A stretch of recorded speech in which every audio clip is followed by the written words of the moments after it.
한번 따라 하실까요? 주님을 답답하게 하지 않으려면. 주님을 답답하게 하지 않으려면. 일을 하다 보면 답답한 사람이 있는가 하면 시원한 사람도 있습니다. 답답한 사람 만나면 이거 고구마 10개 먹고 속이 얹혀가지고 안 내려가는 것처럼 얼마나 힘이 들 때가 많은지 모릅니다. 사랑하는 성도 여러분, 지난 한 해 저와 여러분은 어떤 사람이었을까요? 올 한 해는 저와 여러분이 가족과 또는 교회 안에 여러 인간관계 속에서 우리가 답답한 사람이 아니라 시원한 사람이 되려고 애를 썼으면 좋겠습니다. 좋은 주인은요, 좋은 일꾼을 만나는 것인데 그 좋은 일꾼이 정말로 일 잘하고 눈치 빠르고 뿐만 아니라 알아서 무엇인가를 착착착 잘해내기만 하면 얼마나 기쁘겠습니까? 잠언 25장 13절에 보면 그래서 추수하는 날에 얼음 냉수와 같은 일꾼이 있다. 그 사람은 주인의 마음을 어떻게 한다고요? 시원하게 한다. 여름에 얼음 냉수 한 사발 들이키면 얼마나 시원합니까? 그런 것처럼 그런 사람들이 있다, 그렇게 말합니다. 올 한 해 저와 여러분이 하나님 앞에서 또 여러 사람들 앞에서 마음을 답답하게 하는 사람이 아니라 시원하게 하는 사람이었으면 좋겠습니다. 그런데 오늘 본문에서 우리 예수님은 자기의 마음이 답답하다고 이야기합니다. 왜 그랬을까요? 자, 49절과 50절 말씀을 같이 한번 읽어볼까요? 시작. 내가 불을 땅에 던지러 왔노니 이 불이 이미 붙었으면 내가 무엇을 원하리요? 나는 받을 세례가 있으니 그것이 이루어지기까지 나의 답답함이 어떠하겠느냐? 자, 나의 답답함이 어떠하겠느냐? 그것이 이루어지기까지 나는 답답함을 계속 가지고 가야 된다. 참나 힘들다, 그런 말입니다. 그렇다면 왜 우리 예수님께서 지금 답답할까요? 오늘 본문 말씀은 난해구절이라고 이야기합니다. 성경을 읽을 때 잘 이해가 안 되는 내용들이 들어있는 겁니다. 이율배반적이고 우리 주님이 그동안 하셨던 말과 행동과 다른 이야기가 나오기 때문에 그렇습니다. 49절에 보면 내가 땅에 뭘 던지러 왔대요? 불을 던지러 왔대요. 그럼 불 던지면 불 붙어서 타잖아요. 이사야서 9장에 메시아가 예언됐고 예수님이 이 땅에 오셨을 때 우리 예수님이 자기 스스로를 이야기하기를 나는 평강의 왕으로 왔지 불 던지러 온 사람이 아니란 말이에요. 근데 뒤에도 보면 나는 가족들과 뭐하게 하시는 분이라고요? 분쟁하게 하는 사람이다. 내가 화평을 주러 온 줄로 생각하지 마라. 다른 성경의 마태복음에 보면 나는 뭘 주러 왔다고 얘기하면 칼을 주러 왔다, 이렇게 얘기한단 말이에요. 49절에 나오는 불, 그 다음에 51절에 나오는 분쟁, 또 다른 성경에 나오는 칼, 이건 우리 예수님과는 전혀 어울리지 않는 표현들을 우리 예수님이 자기 입을 통하여 직접 얘기하고 있는 거예요. 여러분, 이때 저와 여러분은 드러나는 의미가 있고 뒤에 숨겨져 있는 의미가 있는데 문자주의로 해석하여 드러나는 의미만 보면 큰일 납니다. 그래서 저와 여러분은 그 밑에 있는 의미를 읽을 수 있어야 합니다. 지금 예수님께서 내가 불을 땅에 던지러 왔다라고 할 때 이 이야기를 읽을 때 앞뒤 문맥을 좀 살펴봐야 합니다. 오늘 본문의 앞에는 어떤 이야기가 있었느냐 하면 지혜롭고 진실한 청지기 깨어있어라, 청지기야 깨어있어라 라는 이야기가 나오고요. 오늘 뒤에 보면요 어떤 이야기가 나오느냐 하면 우리 예수님이 다시 오실 것에 대한 이야기가 있어요. 54절부터 쭉 가면 시대를 왜 분별하지 못하느냐 뭐 이런 얘기들을 하면서 정말 비스무리한 이야기가 나오는 거예요. 그러니까 지금 이 이야기, 오늘 본문 49절부터 시작되는 이야기가 양좌우에 있는 이야기에 의하면 메시아가 왔는데, 즉 때가 됐는데 왜 메시아를 영접하고 있지 않느냐, 깨어 있어야 된다. 그 이야기와 함께 오늘날 우리에게로 이야기하면 예수 그리스도의 종말이 가까워 있을 때 깨어 있어야 되는 사람들, 이 이야기 속에서 불이라고 하는 걸 해석해야 된다는 겁니다. 그러므로 저 불은 아주 다양한 의미를 품고 있는 불이지만 우리가 알고 있는 그냥 태우는 불이 아니라 저건 말씀의 불, 성령의 불, 심판의 불이라고 할 수 있습니다. 예수님이 이 땅에 불 지르러 오신 분이에요. 무슨 불 지르러 오셨느냐 하면 말씀으로 복음의 불을 질러러 오신 분이에요. 근데 이 불이 이미 뭐 했으면? 붙었으면 내가 무엇을 원하리요? 붙었으면 내가 뭐 원하는 것이 없이 내가 아이고 좋다 그럴 텐데 지금 이 불이 붙었다라는 거예요? 안 붙었다는 거예요? 안 붙어서 너무 지금 안타깝다라는 거예요. 그러므로 저 불은 그냥 태우는 불이 아니라 우리 주님이 이 땅에 불을 던지러 왔을 때 이 불은 1차적으로 복음의 불인 거예요. 구원의 불인 거예요. 성령의 불인 거예요. 이 불이 붙어야만이 예수 그리스도를 메시아로 알고 많은 사람들이 받아들여서 뭘 받게 될 거냐면 구원을 받을 거란 말이에요. 그러면 내가 무엇을 원하리요? 나 원하는 거 없다. 이것만으로 충분하다. 불 붙으면 된다. 그렇게 이야기하고 있는 거예요. 사랑하는 성도 여러분, 올 한 해 저와 여러분이 불이 좀 붙었으면 좋겠습니다. 성령의 불, 기도의 불, 예배의 불이 붙었으면 좋겠습니다. 우리 주님이 이 땅에 뭘 던지러 왔냐? 불을 던지러 왔는데 이 불은 점차 변할 거예요. 복음의 불이고 성령의 불이지만 나중에 이 불은 무슨 불이 될 거라고요? 심판의 불이 될 거란 말이에요. 받아들여야 할 때 받아들이지 않으면 무슨 불이 된다고요? 심판의 불이 된다는 거예요. 처음에는 복음의 불이지만 이걸 성령의 불이 되다가 나중에 이 불 받아들이지 않으면, 이 불이 붙지 않으면 이 불은 나중에 무슨 불이 될 거냐면 심판의 불이 될 텐데, 예수님이 보기에 아무도 지금 안 받아들이고 있는 거예요. 메시아로 오셨는데 주님을 알아보지 않는 이 시대의 사람들, 예수님을 제대로 알지 못하는 이 제자들의 모습 속에서 우리 예수님이 불이 붙었어야 되는데, 그러면 내가 무엇을 원하리요? 그런 마음을 가지고 우리 주님 편안하게 있을 텐데 불이 안 붙었단 말이에요. 그래서 우리 주님은 마지막 불을 붙이기 위하여 50절에 보면 나는 받을 뭐가 있다고요? 세례가 있다는 거. 저 세례도 문자 그대로 우리가 물로 받는 세례로 받아들이면 안 되는 거예요. 우리 주님께서 불 던지러 왔다 그래놓고 이 불이 붙었으면 난 여한이 없다 그렇게 말해놓고 난 다음에 불이 안 붙었기 때문에 내가 뭘 받을 거라고요? 앞으로 받을 뭐가 있다고요? 세례가 있대요. 우리 예수님 이미 세례 받았어요, 안 받았어요? 세례 요한에게 세례를 받았는데 나는 앞으로 받을 세례가 뭐라고요? 있다 그렇게 얘기하는 거예요. 그럼 저 세례는 우리가 알고 있는 세례가 아니라 무엇을 상징하고 있느냐 하면 십자가를 상징하는 거예요. 내가 십자가에 못 박혀 십자가의 고난을 당하고 죽어야만이 너희들이 불이 붙겠구나. 그 전에 불이 좀 붙었으면 좋겠는데 불 안 붙으니 내가 십자가를 져야 된다. 아이고 십자가 지을 것까지 생각하고 가니 그 전에 뭔가가 좀 이루어지고 너희들이 알아서 나를 믿고 나를 따라오면 참 좋겠는데 내가 십자가까지 져야 하니 그것이 이루어지기까지 나의 답답함이 어떠하겠느냐. 너희 마음에 불이 붙고 너희 삶에 불이 붙기까지 내가 십자가 지고까지 가야 되니 얼마나 답답하냐. 그런 얘기라는 거예요. 저기 세례라고 하는 말을 십자가로 해석할 수 있는 또 다른 근거가 마태복음에 보면 세베대의 두 아들을 그의 어머니가 치맛바람을 일으키고 와서 예수님이 예루살렘에 올라가니까 하나는 어디에 달라 그래요? 오른쪽. 하나는 어디 달라 그래요? 왼쪽에 달라 그래요. 그때 우리 예수님이 뭐라고 그러는지 아십니까? 이렇게 얘기합니다. 세베대의 두 아들들아, 내가 마시는 잔을 너희가 마시고 내가 받을 세례를 너희들이 받을 수 있겠느냐 그래요. 이게 잔과 세례가 고난을 상징하는 십자가를 상징하는 거예요. 그렇게 올려달라고 올려줄게. 우편 오른편 올려줄게. 근데 그냥 되는 게 아니고 너희들이 내가 받는 잔과 내가 받을 뭘 받아야 된다? 세례를 받으면 된다. 그렇게 말하고 있는 겁니다.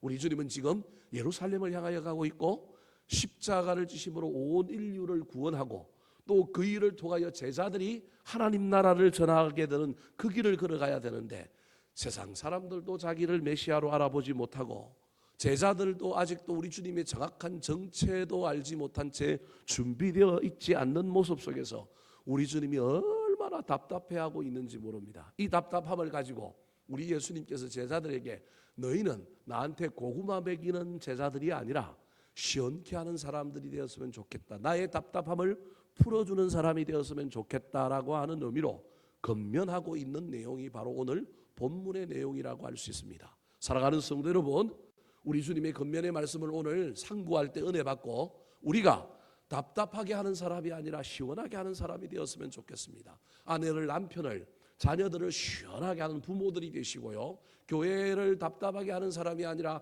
시원하게 하는 사람, 특별히 담임 목사인 제가 여러분으로 말미암아 시원해져서 나도 교인들을 시원케 하고 우리 하나님을 시원케 하여 그 마음을 기쁘시게 하는 저와 여러분이 되기를 예수님의 이름으로 축원합니다.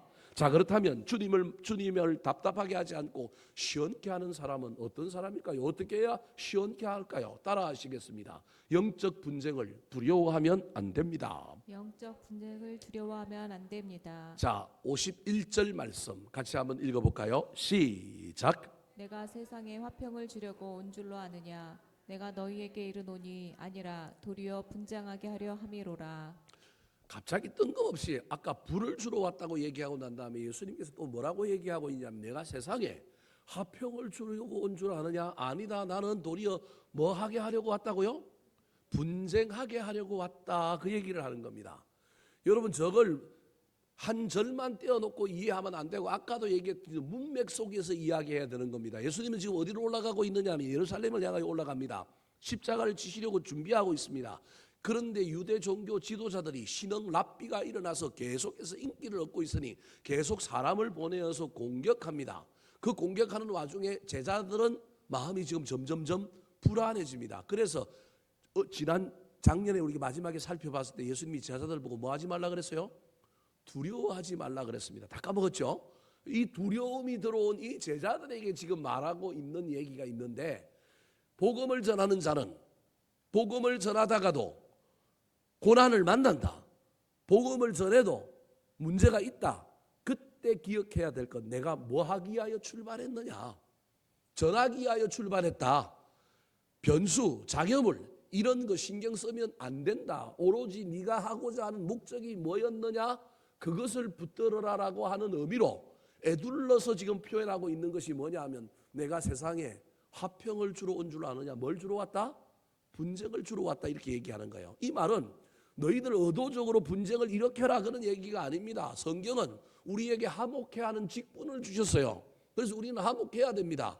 우리는 양보해야 됩니다. 가능하면 싸우지 않아야 합니다. 그런데 복음을 전함에 있어서 이건 드러내고 막 혈기를 누리고 이런 싸우라는 얘기가 아니라 복음은 어떤 사람에게 어떤 환경에 어떤 지역에 어떤 시대에 어떤 공동체에 선포되면 받아들이는 사람도 있지만 뭐 하는 사람도 있느냐 하면 반대하고 핍박하는 사람도 있다라는 겁니다. 그걸 지금 뭐라고 얘기하냐면 분쟁이라고 얘기하는 거예요. 이건 영적인 분쟁이에요.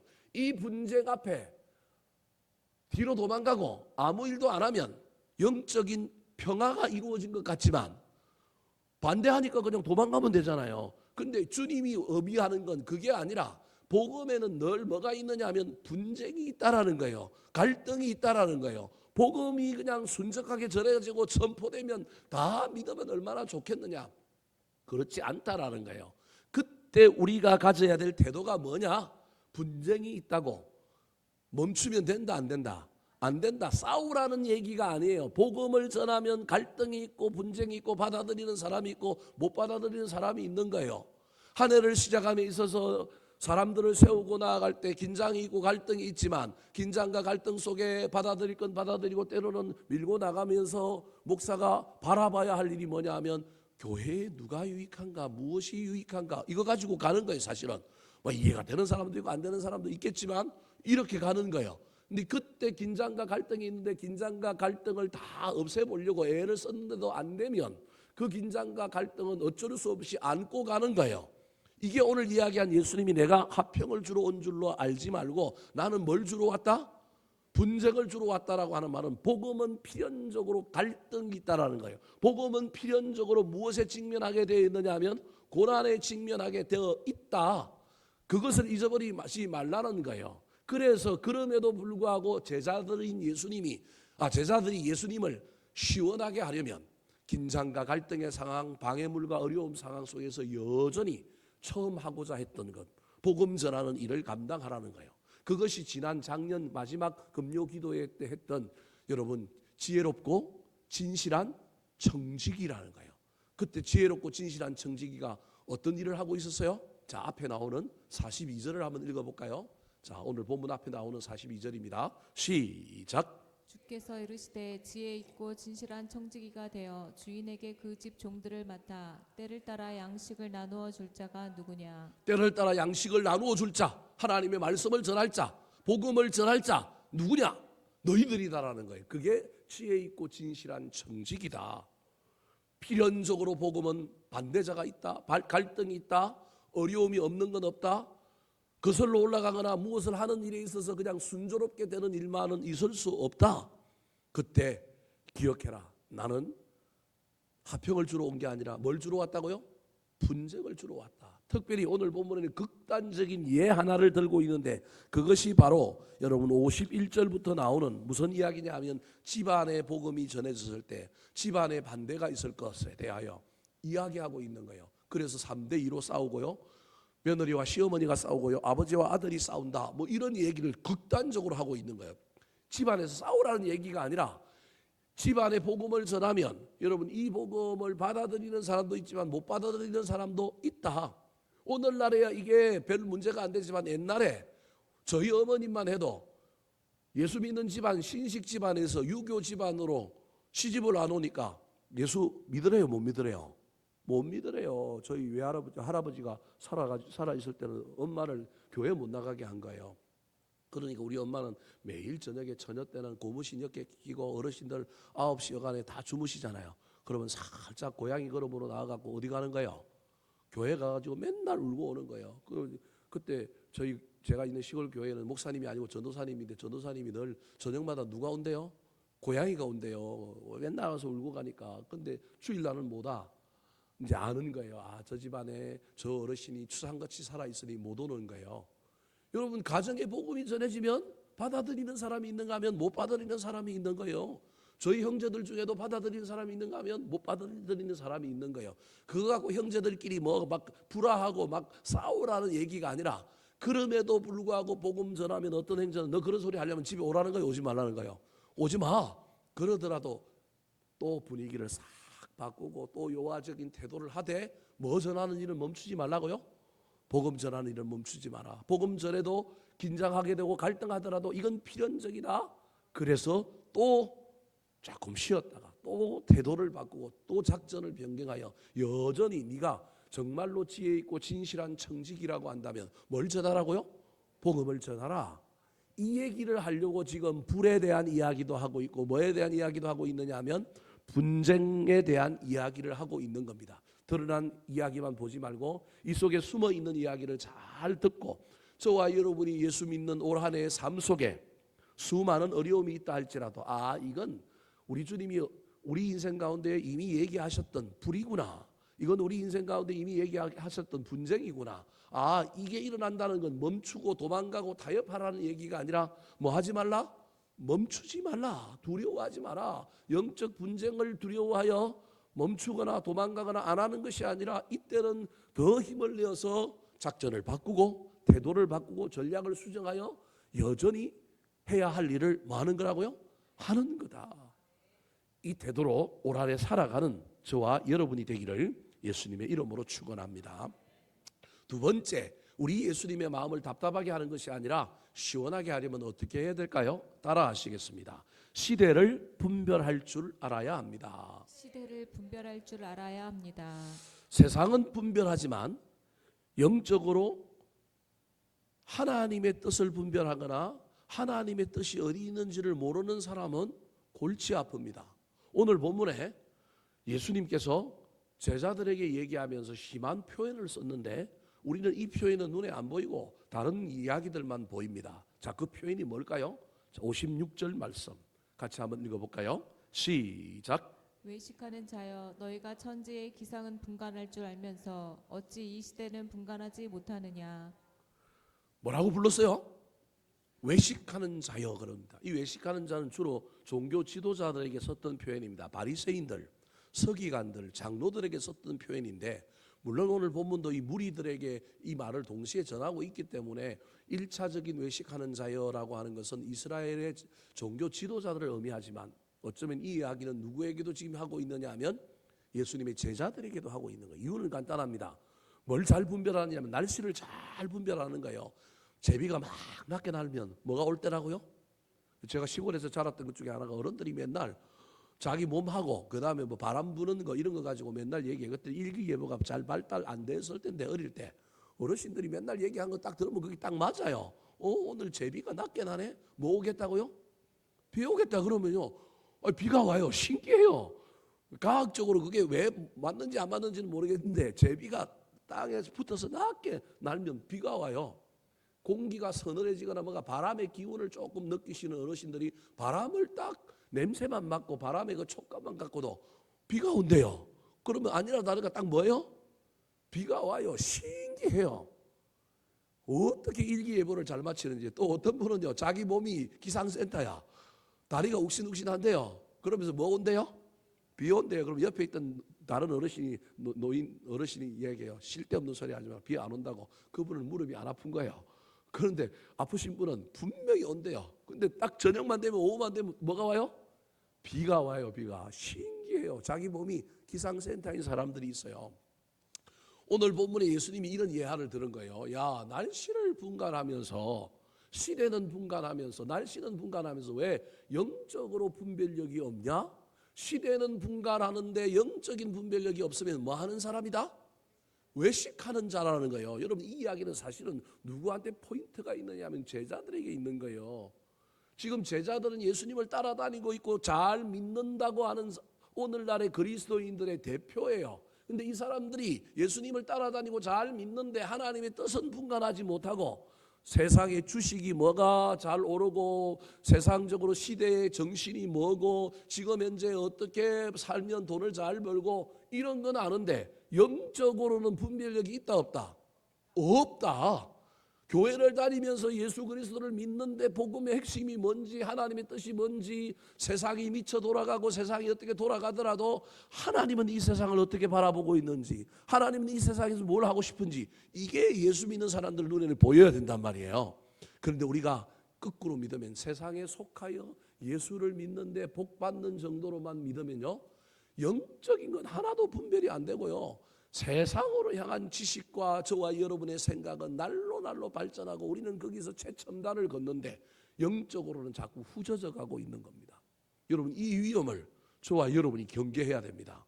목회를 하다 보면 교회가 성장하고 이러다 보면요 어쩌면 영적인 분별력은 없어지고요 큰 교회 목사님 다 그렇다는 얘기가 아니고 그냥 제 개인적인 생각입니다. 뭐가 잘 되다 보면요 세상적으로는 목회적으로는 발전했는데 뭐는 무뎌질 수 있느냐 하면 영적인 감각은 무뎌질 수 있다. 그래서 저도 늘 경계해야 되는 것이 뭐 어떻게 하면 목회 잘하고 어떻게 하면 뭐가 어떻고 이건 뭐 기가 막히게 귀신같이 아는데 정말로 하나님이 우리 교회를 향하여 지급하고 싶은 것은 뭔가 하나님이 나를 통하여 오늘 이 시대에 이 교회에 나를 목회자로 세운 이유는 뭔가 이게 분간이 되어야 되지 않겠습니까? 그래서 어디로 가야 할지 무엇을 해야 될지 이 분별이 서야 가야 되는 거 아니겠습니까? 세상도 여러분 오늘 어디로 갈 거냐 어떻게 갈 거냐 여기에서 어디까지 가려면 지도가 보이고 뭐 정거장을 몇 정거장 가야 되고 차를 가면 고속도로를 어디로 가야 되고 다 분별이 돼서 가잖아요. 근데 영적으로 우리가 이 분별이 있느냐는 거예요.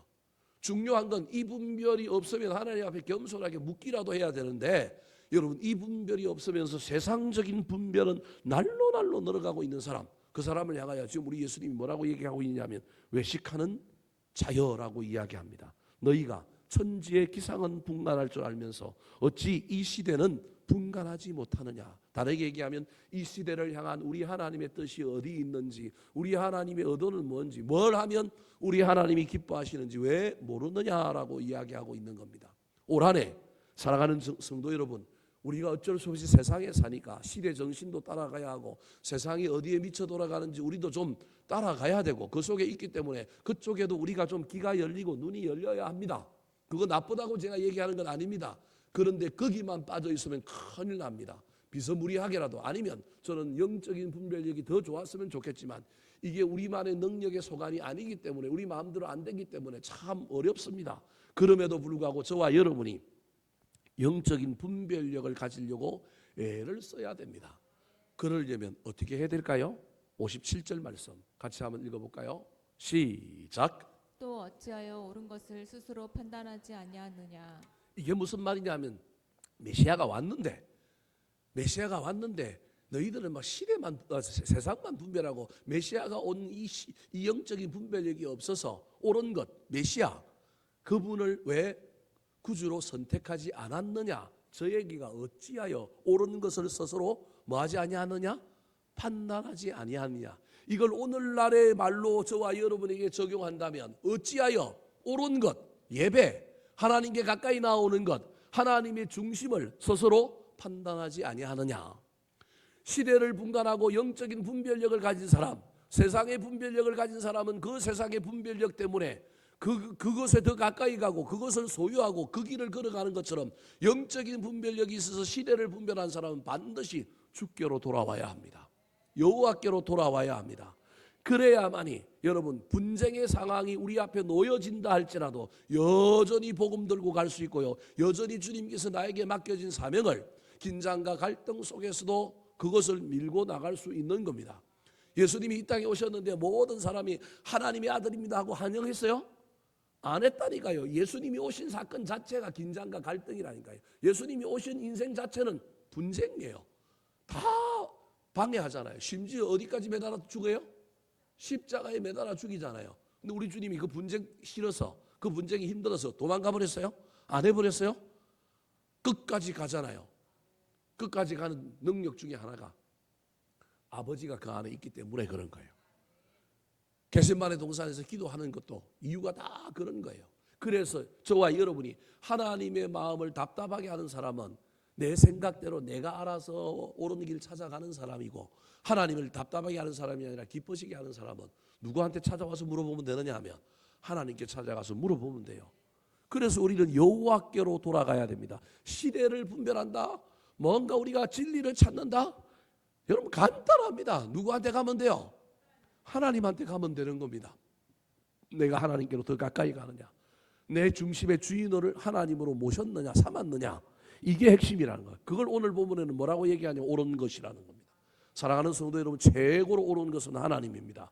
최고의 옳은 것은 믿음으로 신앙생활을 잘하는 것이 옳은 것임을 믿고 여호와께로 돌아가서 긴장과 갈등, 분쟁의 상황 속에서도 여전히 내가 해야 할 힘을 얻는 저와 여러분이 되기를 우리 구주 예수 그리스도의 이름으로 축원합니다.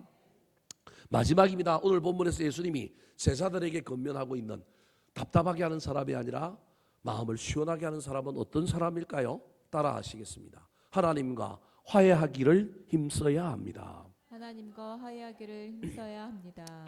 자, 지혜롭고 진실한 청지기가 되어 때를 따라 양식을 나누어주는 복음 전파의 사명을 받은 제자들이 긴장과 갈등 상황으로 들어갈 겁니다.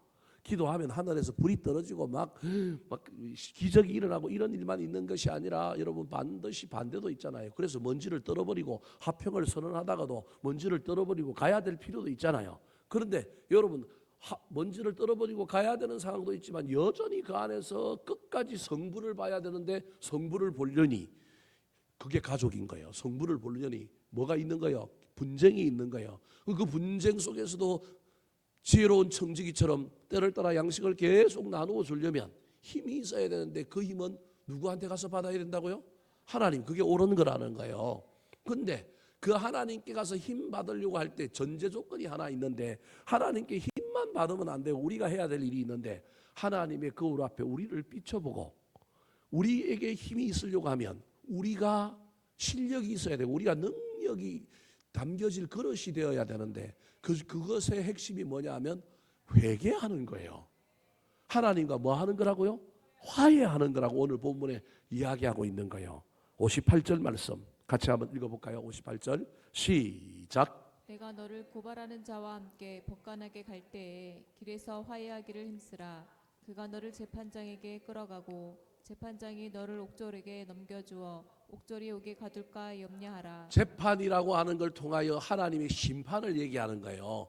하나님을 만나고 능력도 받고 복음도 전한다 할지라도 너희들이 하나님을 만났을 때 능력을 받고 분쟁의 상황 속에서 복음을 전하는 일에 가장 큰 힘은 뭐냐 하면 너희들이 하나님 앞에서 누구를 보는 거냐 하면 나 자신을 본다라는 거예요. 이게 안 되면 너를 고발하는 자, 이게 마귀예요. 너를 고발하는 자가 너를 데리고 어디에 갈 거라고요? 법관, 이게 하나님이 심판의 하나님께 갈 건데, 그 심판의 하나님께 가는 그 길, 신앙의 길에서 네가 뭐 하기를 힘써라? 화해하기를 힘써라는 거예요.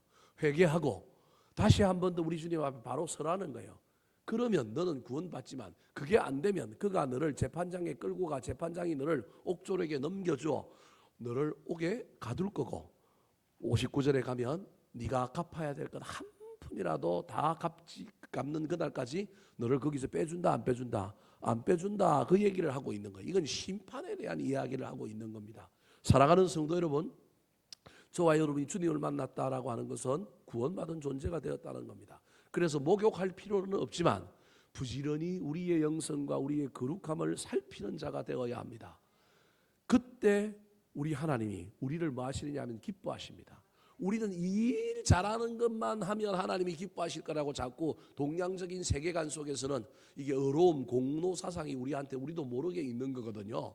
그래서 우리는 이게 뭐 일을 잘하면 다 장땡이라고 생각하는데요. 우리 주님은 일도 잘해야 되지만, 일도 일이지만 우리 주님은 여러분, 일은 네가 나한테 오면 하게 될 거라는 거예요. 그래서 옳은 걸 선택하는 것, 또 나아가서 네가 옳은 걸 선택한 사람으로서 네가 능력이 있으려면 너 자신을 자주 돌아보고 손발을 씻는 것처럼 하나님과 뭐 하기를 힘쓰라고요? 화해하기를 힘쓰라. 늘 내 죄를 고백하고 거룩해지려고 애를 쓰고 하나님의 놀라운 은혜가 나한테 흘러 넘치게 해달라고 기도하는 자, 열심히 우리 주님 앞에 거룩해지려고 애를 쓰는 자, 그 자가 하나님을 기쁘시게 하는 자다. 그런데 자기의 죄는 보지 못하고 자꾸 일만 하려고 애를 쓰는 사람, 일하는 게 나쁘다는 얘기가 아닙니다. 일하셔야 됩니다. 그런데 여러분, 일만 하려고 하다가 일은 봤는데 누구를 못 봤느냐 하면 나 자신을 못 본 사람, 여러분, 이게 얼마나 우리 하나님을 답답하게 하는지 모릅니다. 좀 성장했으면 좋겠는데, 좀 성숙했으면 좋겠는데, 좀 거칠어진 행상들이 다듬어졌으면 좋겠는데, 우리 주님이 그런 시선으로 우리를 보고 있는데 우리는요, 주님의 시선을 느끼지 못하는 거예요. 너 좀 봐라, 너 좀 살펴라. 우리 주님이 그렇게 우리를 보고 있는데 우리는 자꾸 저 일하면 우리 하나님 기뻐하실 거야, 저 일하면 기뻐하실 거야. 근데 말은 그렇게 하지만 저 일하고 누가 기뻐하는 거예요? 내가 기뻐하는 거예요. 여러분, 이게 저와 여러분의 신앙생활이 될 수도 있다는 사실을 잘 기억하여 우리는 우리의 내면도 정결하게 하고 주님께 돌아가 주님 더 의지할 뿐만 아니라 주님이 주시는 힘으로 저 일함으로 말미암아 그 일 때문에 또 우리 하나님이 영광을 받는 놀라운 역사가 올 한해 우리 가운데 펼쳐지게 되기를 우리 구주 예수 그리스도의 이름으로 축원합니다. 한번 따라하실까요? 주님을 답답하게 하지 않으려면 영적 분쟁을 두려워하면 안 됩니다. 시대를 분별할 줄 알아야 합니다. 하나님과 화해하기를 힘써야 합니다.